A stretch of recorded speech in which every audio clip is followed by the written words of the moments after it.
Go. Hello, I'm Lynn Teo. I'm a creative director and head of user experience design at AKQA New York.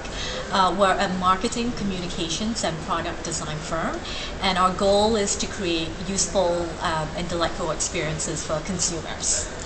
Where does your passion for experience design come from?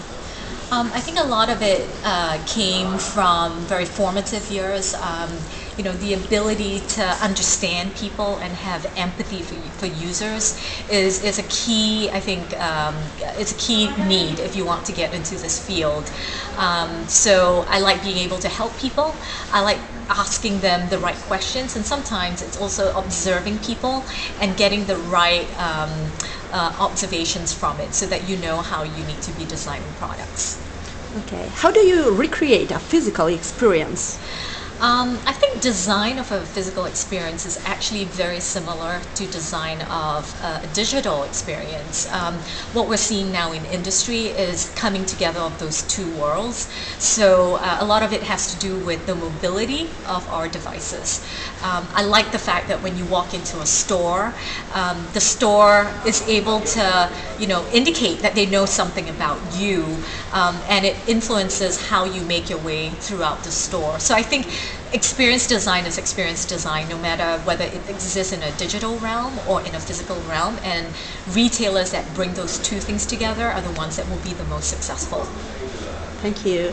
So what's your take on why the gender gap exists in technology? That's a really good question. I think that women tend to think that technology is not for them.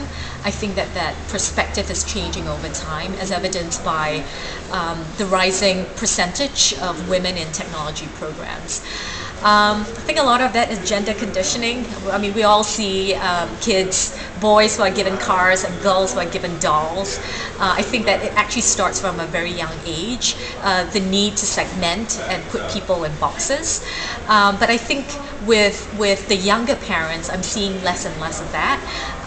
And I guess the best advice I would give is you always challenge the status quo. So if the status quo is you're not supposed to get into technology because you're a woman, I think that is a sign that you have to ask and have to be curious about it. Thank you very much. Another question. As a young women professional, what were some of the mistakes that you made, if you made it, and what did you learn from them? I think when I was younger, I didn't have as much focus on what I needed to do or where I was headed, because at that time you're just trying it, you're trying everything, and that's not necessarily a bad thing. But I think if I could relive my 20s again, what I would do is give myself time to pause to say how is what I'm doing now affecting where I want to go 2, 3, or 4 years from now. So look ahead a little bit more so that you can channel your activities accordingly. Okay. Thank you very much, Lynn. You're welcome. Ciao. Ciao.